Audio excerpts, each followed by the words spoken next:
এটা ইসলামের নিয়ম না। ইসলামের নিয়ম হচ্ছে আগে সালাম দিবে, কারোর সাথে সাক্ষাৎ হলে আসসালামু ক্বাবলাল কালাম, প্রথমে তাকে উদ্দেশ্য করে সালাম দিবে কোনো মুমিনকে, এরপরে প্রয়োজনীয় কথাবার্তা বলবে। এই জন্য আমরা আগে প্রথমে বসে সাক্ষাতে কি দিছি? সালাম।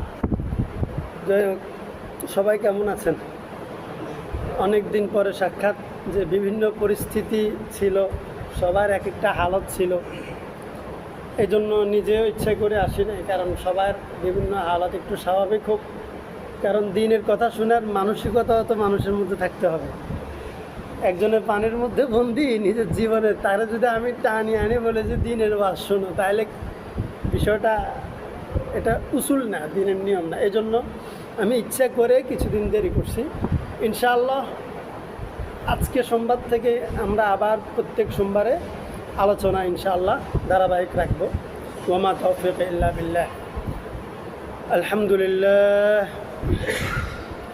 নাহমাদুহু ওয়া নাস্তাঈনুহু ওয়া নাস্তাগফিরুহু ওয়া নু'মিনু বিহি ওয়া নাতাওয়াক্কালু আলাইহি ওয়া নাউযু বিল্লাহি মিন শুরুরি আনফুসিনা ওয়া মিন সাইয়্যাতি আ'মালিনা। من يهد الله فلا مضل له ومن يضلل فلا هادي له ونشهد أن لا إله إلا الله وحده لا شريك له ونشهد أن سيدنا ونبينا وقرة أعيننا نبي الهدى محمد مصطفى صلى الله عليه وسلم وعلى آله وأصحابه وبارك وسلم تسليما كثيرا كثيرا. أما بعد فأعوذ بالله من الشيطان الرجيم. بسم الله الرحمن الرحيم. يريدون أن يطفئوا نور الله بأفواههم ويأبى الله إلا أن يتم نوره ولو كره الكافرون. هو الذي أرسل رسوله بالهدى ودين الحق ليظهره على الدين كله ولو كره المشركون. صدق الله العظيم. سبحانك لا علم لنا إلا ما علمتنا إنك أنت العليم الحكيم. رب زدني علما رب اشرح لي صدري ويسر لي أمري واحلل عقدة من لساني يفقه قولي. رب يسر ولا تعسر وتمم علينا بالخير. আলহামদুলিল্লাহ, আল্লাহ পাকের দরবারে লাখো কোটি শুকরিয়া। আল্লাহ তাআলা আমাদেরকে আবার আগের মতো ধারাবাহিক তাফসীরের মজলিসে আসার বসার, কিছু কথা বলার এবং শোনার সুযোগ করে দিয়েছেন। এই জন্য আমরা সকলেই পড়ি আলহামদুলিল্লাহ। আজকে আমি আমাদের আলোচনার ধারাবাহিকতা রক্ষার্থে সূরাতুত তাওবার 32 এবং 33 নম্বর আয়াতে কারিমা তিলাওয়াত করেছি। এই দুই আয়াতের আলোকে ইনশাআল্লাহ তাআলা অল্প সময় কিছু বিষয় আমরা আলোকপাত করব। ওয়া মা তাওফীক ইল্লা বিল্লাহ। এই আয়াতের মধ্যে আল্লাহ তাআলা আমাদেরকে যে বিষয়টা বুঝিয়েছেন সেটা হচ্ছে আল্লাহ তাআলা পৃথিবীতে একটা মিশন সাকসেস করতে চান। আবারও বলছি, এই দুইটা আয়াতের মধ্যে আমরা যেটা বুঝছি, আল্লাহ আমাদেরকে যেটা বলেছেন সেটা হলো যে আল্লাহ তাআলা পৃথিবীর বুকে তার একটা লক্ষ্য বাস্তবায়ন করতে চান, তার একটা ইচ্ছা পূরণ করতে চান। কিন্তু আল্লাহ তাআলার যে মিশন, একটা ইচ্ছা পূরণ করা, একটা আদর্শ বা একটা সত্যকে বাস্তবায়ন করা, প্রতিষ্ঠা করা যে আল্লাহর মিশন, সেই মিশনের মোকাবেলায় আরও এক সম্প্রদায় রয়েছে, আরও একজন আছে যে চায় আল্লাহর এই মিশনটাকে বানচাল করে দিতে। সে হচ্ছে শয়তান, ইবলিস। আল্লাহ তাআলা চাইছে পৃথিবীতে তার একটা মিশন বাস্তবায়ন করতে, আর শয়তান চাইছে সেটাকে ধ্বংস করতে, বানচাল করতে। সে হিসেবে আমরা যা অ্যাক্টিভিটিস করি, মানুষ যা কিছু করে, সব কিছু দুইটার যে কোনো একটার মধ্যে আছে। হয় মানুষ আল্লাহ তাআলার মিশনের অংশ, আল্লাহ তাআলা যে লক্ষ্য বাস্তবায়ন করতে চাইছেন সেই লক্ষ্যের সহযোদ্ধা, প্রতিনিধিত্বকারী, অথবা আল্লাহ তাআলার সেই মিশনকে ধ্বংস করার জন্য যে পথ, যে পদ্ধতি, সেই পথে। মানুষের প্রত্যেকটা অ্যাক্টিভিটিস এই দুইয়ের মধ্যেই থাকবে, তৃতীয় কোনো অপশন নাই। ঠিক যেরকমভাবে আমাদের জীবনে দুইটা পার্ট, রাত এবং দিন, আলো এবং আঁধার, তাই না? দুইটা পার্ট, তৃতীয় কোনো অপশন নাই। হয় রাত হবে, না হয় দিন হবে, তৃতীয় অপশন নেই। আল্লাহ তাআলার যে মিশন পৃথিবীতে বাস্তবায়ন করতে চাইছেন, আমাদেরকে যেটা জানাচ্ছেন এবং কিভাবে করবেন, এবং এই মিশনের সফলতা ব্যর্থতা কি হবে, সেটা আল্লাহ এখানে আমাদেরকে জানাই দিচ্ছেন। এবং আমাদের ভূমিকাটা কি হবে, সেটা আল্লাহ এখানে মোটামুটিভাবে বলে দিচ্ছেন।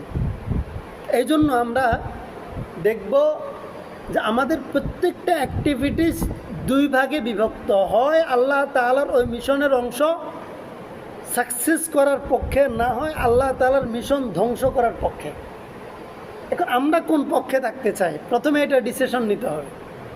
আমরা কোন পক্ষে থাকবো? আমার দ্বারা আল্লাহর মিশন ধ্বংস হোক এটা চাইবো, আমি সেই সহযোদ্ধা হব, নাকি আল্লাহ তাআলা যেটা করতে চাইছেন সেই কর্মের আমরা প্রতিনিধিত্ব করব আল্লাহর পক্ষ থেকে? আমরা কোনটা করবো আগে আমি ডিসিশন নেব, আমার অবস্থান কোথায় হবে।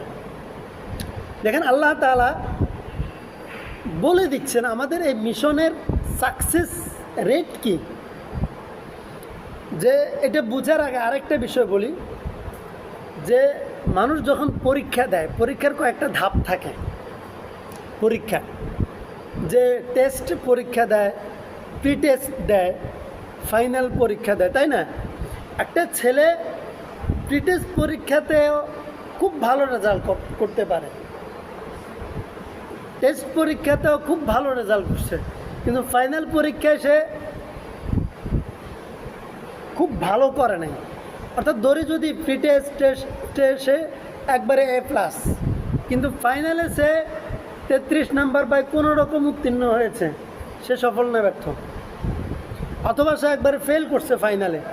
কেউ এটা বলবে না যে ফাইনালে ফেল করলে কি হবে, আগের 2 পরীক্ষা তো সে A+ পাইছে, এটা বলবে না। কিন্তু উল্টা দিক থেকে যদি কেউ টেস্ট পরীক্ষায় অনেক ছাত্র ফেল করে অথবা অনেক খারাপ রেজাল্ট করে, আবার প্রি টেস্টেও খুব ভালো রেজাল্ট করে না, কিন্তু সেই ছেলেটা যখন এই 2 পরীক্ষায় খুব ভালো করে না, তখন তার অভিভাবক, তার কর্তৃপক্ষ তাকে খুব চাপ দেয়, ফাইনালে ভালো করতে হবে। আর যখন সে ফাইনাল পরীক্ষায় ভালো করে, তখন কেউ আর একবারও বলে না আরে ফাইনাল পরীক্ষায় A+ পাইলে কি হবে, টেস্ট পরীক্ষায় তো তুই ফেল করছস, এটা কেউ বলে না। বরং উল্টাটা বলে, কেউ যদি ফাইনালে ফেল করে টেস্টে গোল্ডেন প্লাসও পায়, বলে কি লাভ, এটার কোনো বেইল নাই।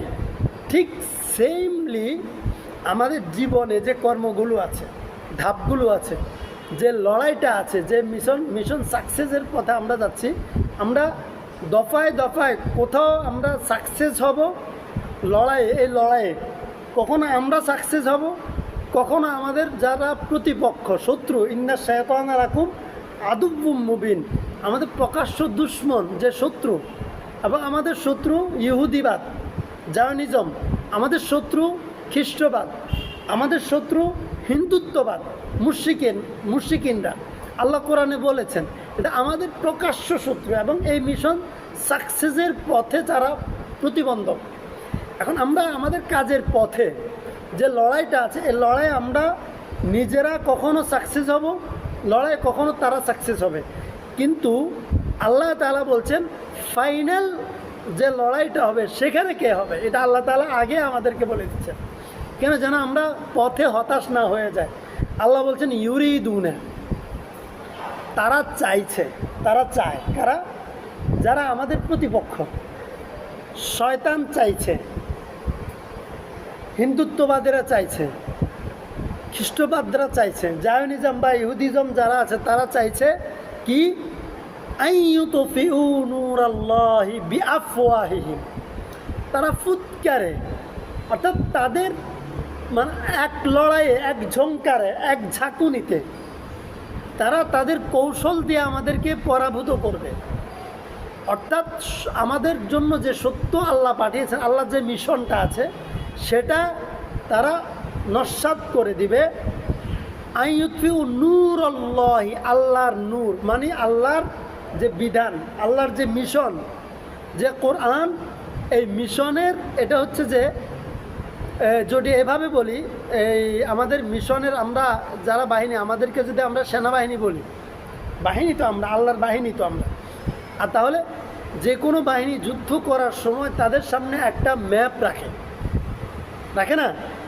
দেখবেন যে কোনো অভিযানের পূর্বে ম্যাপটাকে সামনে নিয়ে আসে, ম্যাপটা এনে এটাকে সে পর্যালোচনা করে, আজকের কর্ম কেমন হবে, আমাদের রোড ম্যাপ কোনটা, শত্রুপক্ষের অবস্থান কোথায়, আমাদের প্রতিক্রিয়া কেমন হবে, কৌশল কেমন হবে, প্রতিরোধ কৌশল কেমন হবে, এইটা সেনাবাহিনী এটা করে।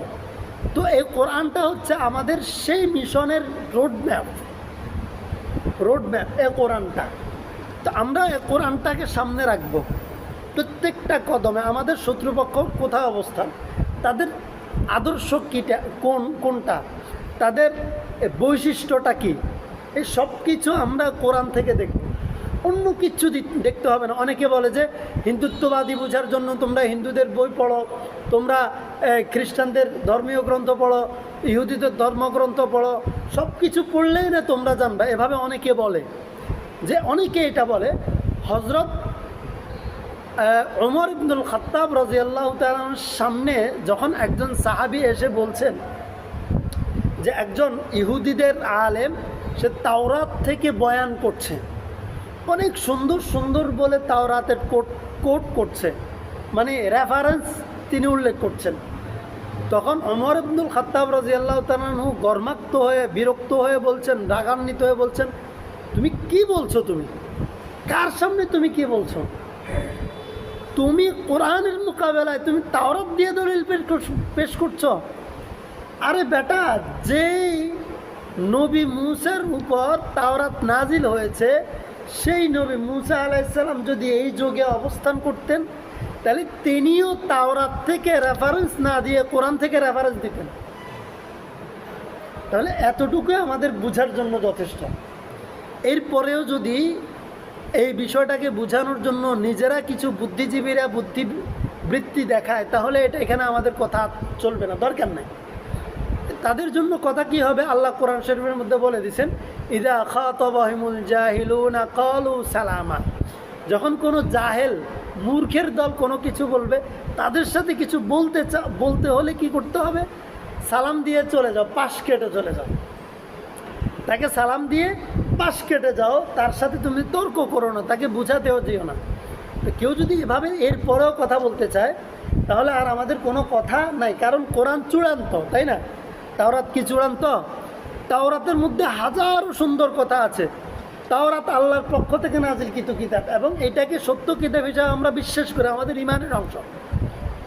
কিন্তু তাওরাত থেকে রেফারেন্স নিতে হবে জাতিকে বোঝাবার জন্য।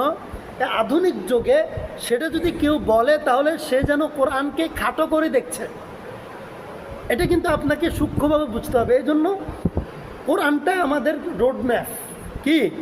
কোরআন আমাদের রোডম্যাপ। এখন আইয়ুতফিউ নূরাল্লাহ, আল্লাহর কালামটাকে এখন আমরা কোরআন থেকে বুঝবো কিভাবে? যে কোথা থেকে আসছিলাম, আল্লাহ কোরআনের মধ্যে বলেছেন, কোরআনের অন্য একটা নাম আছে, এই শব্দটা কোরআনের মধ্যে আছে, আল ফুরকান। আল ফুরকান শব্দের অর্থ সত্য এবং মিথ্যার পার্থক্যকারী। মানে এইটার এমন একটা বৈশিষ্ট্য, আপনি এই কোরআনটাকে সামনে রাখলে আর কোনো ম্যাপ আপনার দরকার নেই, আর কোনো গাইডলাইন আপনার দরকার নাই, আর কোনো রোড ম্যাপ আপনার দরকার নাই। তো এইটা যেহেতু আমাদের রোড ম্যাপ, শয়তানেরা চাচ্ছে, আমাদের দুশ্মনেরা চাচ্ছে আমাদের মিশনটাকে ব্যর্থ করার জন্য, আল্লাহর যে বিধান, আল্লাহর যে মিশন, সেটাকে ব্যর্থ করতে চাইছেন। এক নম্বরে কোরআনটাকে তারা মুছে দিতে চাইছেন। নূর আল্লাহ, নূর দ্বারা যদি আমরা প্রাথমিকভাবে একবার এবং চূড়ান্তভাবে যদি আল্লাহর কালামকে ধরি, কারণ আমাদের সফলতা ব্যর্থতার সব কিছুর মূল মন্ত্র কি? আল কোরআন। আমাদের পুঁজিটা কি? আল কোরআন।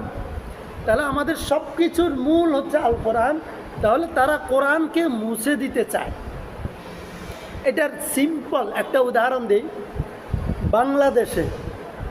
বাংলাদেশের ঢাকা বিশ্ববিদ্যালয়, আগে আলোচনা করেছিলাম, সকল ধর্মবর্ণের আলোচনা চলে, তাদের অনুষ্ঠান প্রতিষ্ঠান সব কিছু চলছে। কিন্তু যখনই গত রমাদানে কোরআন তিলাওয়াতের আয়োজন করেছে ছাত্ররা, তখন বলছে তারা হতবাক, তারা এটার বিরুদ্ধে লেগে গেছে। না, এখানে কোরআন তেলাওয়াত করা যাবে না, বুঝছেন? সব কিছু করা যাবে, কোরআন তেলাওয়াত করা যাবে না। এই 5 তারিখে যে বিজয়টা হয়েছে, বিজয়ের পরে এটার অংশ বাংলাদেশের প্রত্যেক শ্রেণী পেশার মানুষ আছে, মাদ্রাসার ছাত্র আছে, যারা ধর্ম পালন করে তারা আছে, যারা ধর্ম পালন করে না তারাও আছে। তাহলে সেখানে এসে যারা ধর্ম পালন করে না তারা কোরআন সহ্য করবে না, এটা স্বাভাবিক বিষয়। কিন্তু দেখেন, তারা বাংলা, ইংরেজি বিভিন্ন ক্যালিগ্রাফি অঙ্কন করেছে দেয়ালে। এটার বিরুদ্ধে আমরা অথবা আমাদের মতো কেউ কোনো বিরোধিতা করেনি, দরকার ছিল না।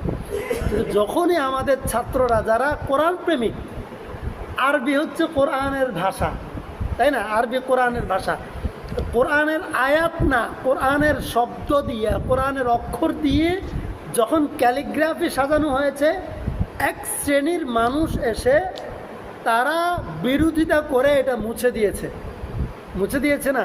তাহলে এই যে কেন, একটা বিষয় কি, যে এই আকৃতি ক্যালিগ্রাফি দেখলে মানুষের ভিতরে একটা কোরআনের চাপ মানুষের মধ্যে চলে আসে, একটা কোরআনের একটা গন্ধ, গ্রান, স্মেল, এটা কিন্তু ফুটে উঠেছে, তাই না? আপনি যদি একটা দেয়ালে আরবিতে কিছু একটা লেখেন, আরবিতে কোরআনের আয়াত না, আরবি অক্ষর দিয়ে লেখেন, তারপরও ওই জায়গায় কেউ পেশাব করতে যাবে না, ওই জায়গায় কেউ পা লাগাবে না, তাই না?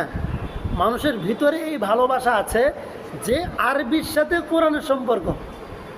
তাহলে ঠিক এই কথাটা আমরা যতটুকু বিশ্বাস করি, যতটুকু আমরা এই চেতনা, এই বিষয়টাকে মানে ধারণ করতে চাই, আমাদের যারা শত্রু, যারা কোরআনের মিশনটাকে মানে ব্যর্থ করতে চায়, এটার বিরুদ্ধে যারা লড়াই করছে, তারা তার চেয়েও বেশি এই বিষয় সচেতন।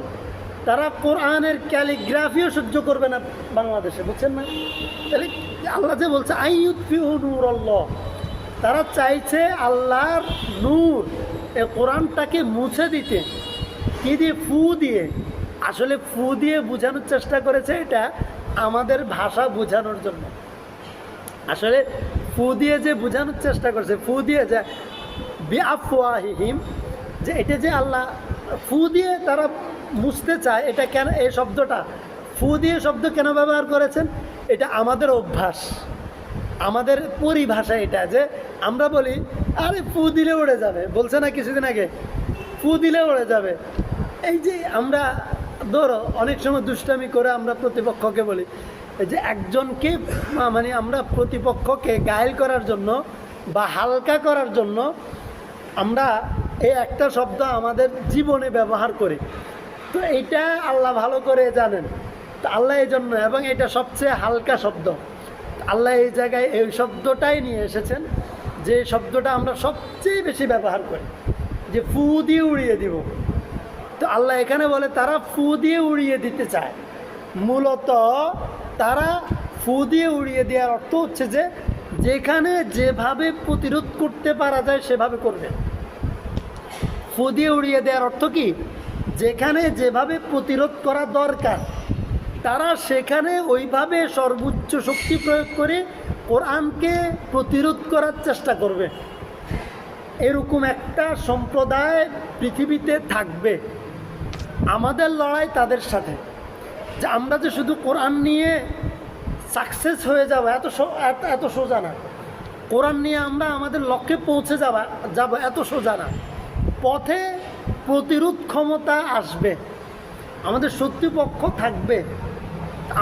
আমাদেরকে সেটাকে প্রতিরোধ করে ডিঙ্গিয়ে সেই প্রতিরোধ ব্যূহ ভেঙে আমাদেরকে সাকসেস রেটে চলে যেতে হবে, সাকসেস পয়েন্টে পৌঁছতে হবে। তখন কি হবে? আমরা পুরস্কার পাব। এখানে কিন্তু আল্লাহর নিজস্ব কোনো চাওয়া পাওয়া নাই, এটা আল্লাহ নিজে স্বয়ং সম্পূর্ণ। আমরা বলি না যে স্বনির্ভর, এই শব্দটা আমরা আমাদের দেশের ক্ষেত্রে স্বনির্ভর বাংলাদেশ।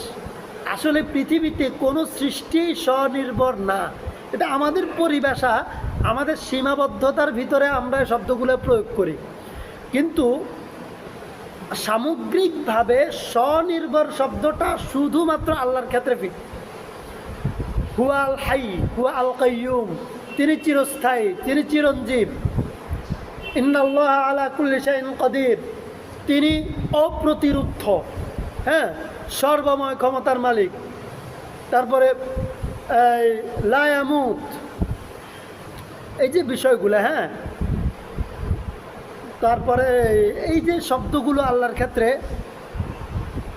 লা তাখুযুহু সিনাহ ওয়ালা নাওম, নিদ্রাও আসে না, তন্দ্রাও তিনি যান না। এই যে শব্দগুলো যখন আমরা বলি, আমরা চিন্তা করি তাহলে কিভাবে আল্লাহ ঘুমান না, তাহলে কিভাবে আল্লাহ টিকে থাকবেন? বিশ্রাম করেন না, তাহলে বিশ্রামের তো দরকার।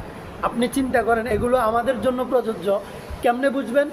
এই যে আমি যদি এখন আপনাকে বলি, আচ্ছা আপনি পানির ভিতরে ডুব দিয়ে থাকতে পারবেন দিনের পর দিন? পারবেন না, তাই না? আচ্ছা একটা মাছ, তাহলে পানির ভিতরে একজন মানুষ থাকতে পারবে না ডুব দিয়ে ঘন্টার পর ঘন্টা, এটা আমরা বিশ্বাস করি, মানি। কিন্তু তাই বলি, আপনি কি এটা সহজভাবে মেনে নেন না যে একটা মাছ পানির ভিতরে কিভাবে থাকে? আমার জন্য এটা অসম্ভব, কিন্তু একটা মাছ সে পানির ভিতরে কিভাবে থাকে? তাকে উপরে উঠে আনলে আমি উপরে স্বাভাবিকভাবে বেঁচে থাকতে পারি। একটা মাছকে আপনি উপরে নিয়ে আসেন, কতক্ষণ বাঁচবে?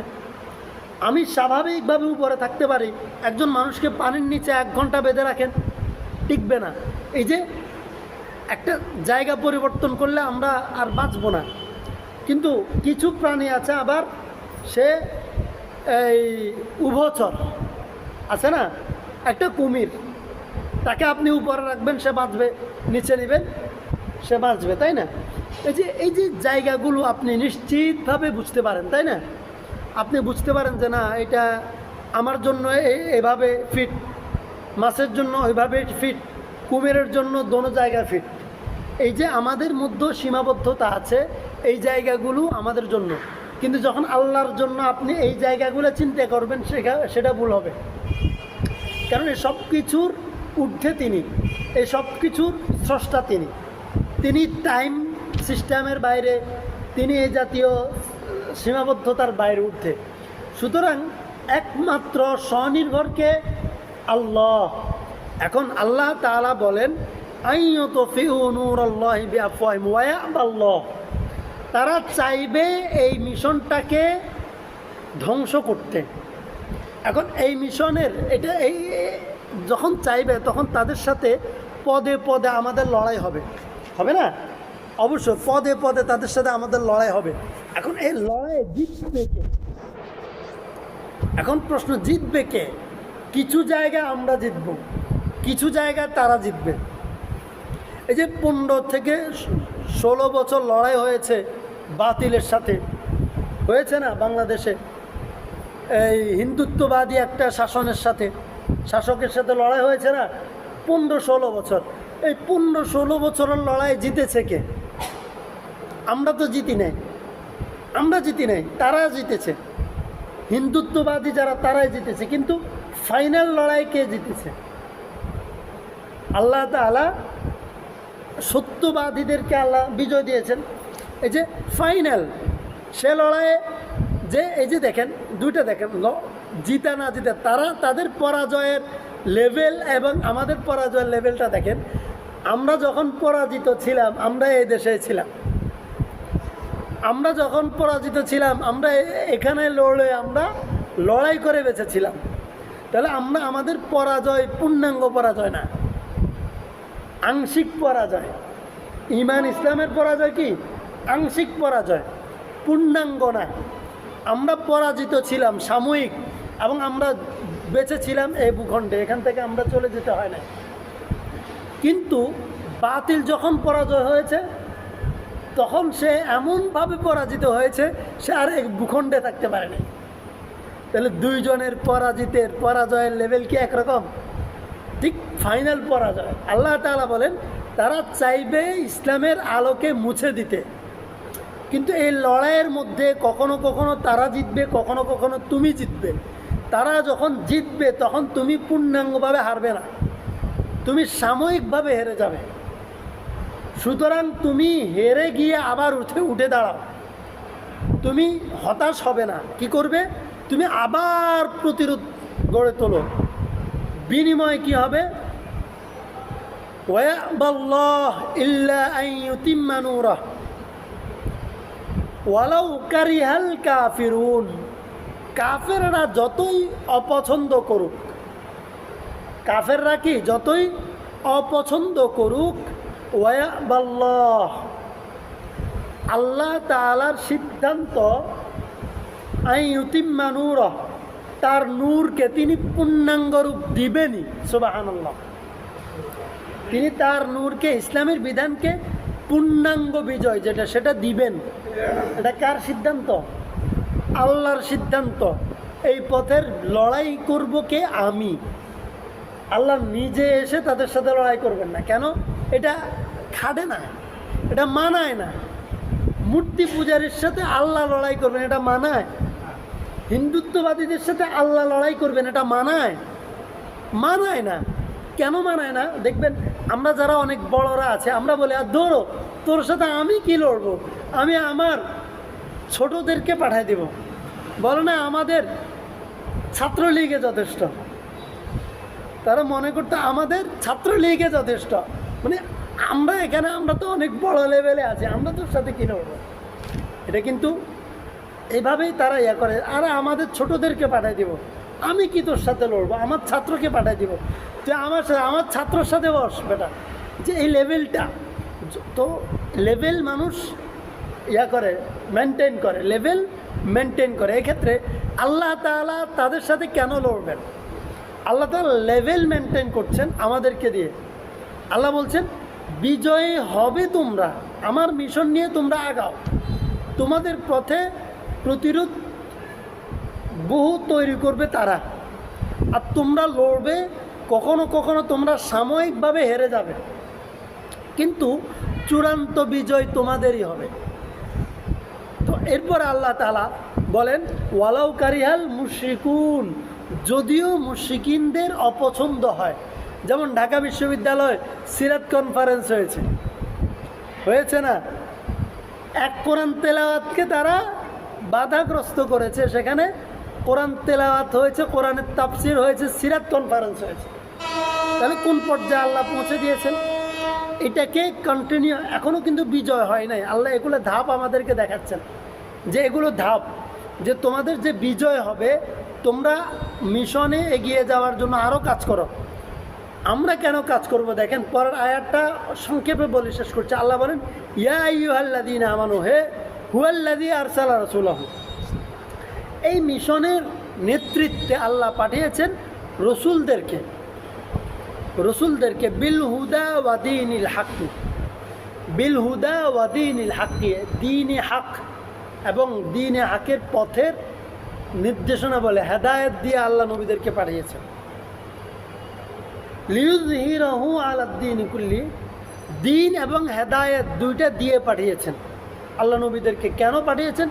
লিইয়ুযহিরাহু আলাদ দীনি কুল্লি, পৃথিবীতে যত মতাদর্শ আছে সব কিছুর উপরে আল্লাহর দ্বীনে হককে প্রতিষ্ঠা করার জন্য। দেখেন আল্লাহ তাআলা বলছেন আল্লাহ নবী রাসূলদেরকে পৃথিবীতে পাঠিয়েছেন এইটি মিশন দিয়ে, আল্লাহর মিশন দিয়ে। মিশন কি? তাদেরকে দুইটা জিনিস দিয়েছেন, দ্বীনে হক দিয়েছেন, হেদায়েত দিয়েছেন। তারা কি করবে? হেদায়েত মানে হচ্ছে যে মিশনের রোড ম্যাপ, সাকসেসের রোড ম্যাপ দিয়ে পাঠিয়েছেন, এবং একটা আদর্শ ধর্ম দিয়েছেন, দ্বীনে হক দিয়েছেন। লিইয়ুযহিরাহু আলাদ দ্বীনি কুল্লি, কেন দিয়েছেন? এই দ্বীনে হকটাকে পৃথিবীতে যত ইজম আছে, যত মতবাদ মতাদর্শ আছে, সব কিছুর উপরে প্রতিষ্ঠা করার জন্য। এই জায়গায় আমি শুধু একটা কথা বলে আপনাদেরকে শেষ করব, এরপরে যেটা বলেছেন আগে সেটা শুনেন। আল্লাহ বলে ওয়ালাউ কারিহাল মুশরিকুন, যদিও মুশরিকিনরা অপছন্দ করে। দেখেন এই জায়গায় আল্লাহ কি বলছেন, যে আল্লাহ নবী রাসূলদেরকে পাঠিয়েছেন দ্বীনি হককে, সত্য ধর্ম ইসলামকে পৃথিবীতে যত মতাদর্শ আছে, যত ইজম আছে, যত মতবাদ আছে, যত চিন্তা আছে, সব কিছুর উপরে প্রতিষ্ঠা করার জন্য, অর্থাৎ নেতৃত্বে নেওয়ার জন্য, পৌঁছে দেওয়ার জন্য, কর্তৃত্ব দ্বীনি হকের হাতে দেওয়ার জন্য, কবজায় নিয়ে আসার জন্য। এই ক্ষেত্রে ওয়ালাউ কারিহাল মুশরিকুন, আল্লাহ বলেছেন মুশরিক যারা তারা অপছন্দ করবে, যদিও মুশরিকিনরা অপছন্দ করে। এখন আসেন ঠিক এই জায়গাটা বুঝে শেষ করছি। দেখেন পৃথিবীতে এই জায়গাটাকে এই বিরোধিতা করার জন্য, বাধাগ্রস্ত করার জন্য পৃথিবীর মুশরিকিনরা এবং মুশরিকিনরা একটা আইডিওলজি বা একটা থিওরি অথবা একটা মতবাদ প্রতিষ্ঠা করছে। সেটা কি? এই জনমত, অথবা এই জাতীয় কিছু শব্দ আসে যে এই ধর্মনিরপেক্ষতা, তারপরে এই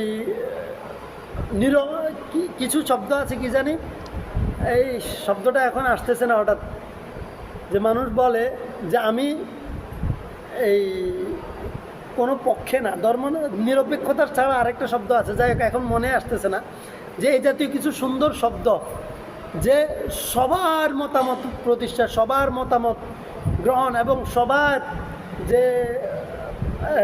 চাওয়া পাওয়াকে প্রতিষ্ঠা করা, এরকম কিছু শব্দ আছে, এরকম কিছু কথা আছে। যে অর্থাৎ আমি যদি বলি যে ইসলাম প্রতিষ্ঠা হবে, তখন বলে যে অন্যরা কি দোষ করছে, তাদেরও তো একটা মানে অধিকার আছে, সম অধিকার, সবার অধিকার প্রতিষ্ঠা করার যে বিষয়টা।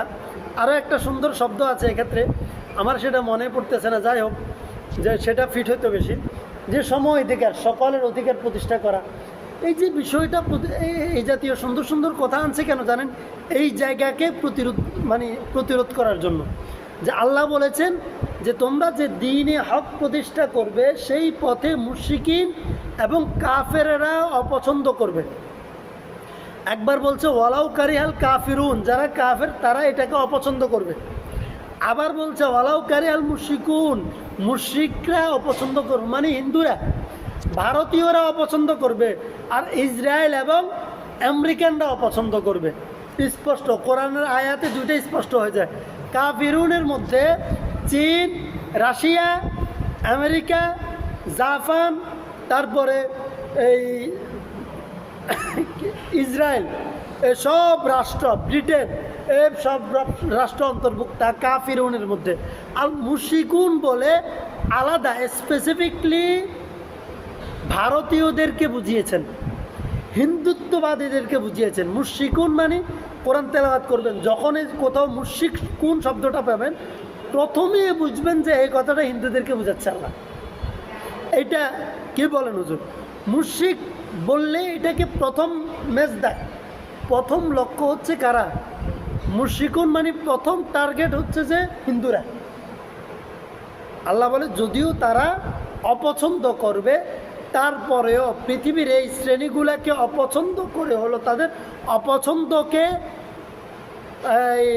তোয়াক্কা না করে তোমরা ইসলামের সত্য ইসলামকে প্রতিষ্ঠা করবে সকল মতাদর্শের উপরে। এটাই হচ্ছে আমাদের দায়িত্ব। আল্লাহ নবী রাসূলদেরকে এটাই দিয়ে পাঠিয়েছেন, এবং নবী রাসূলগণ যাওয়ার পরে আমাদেরকে এটা দিয়ে পাঠিয়েছেন।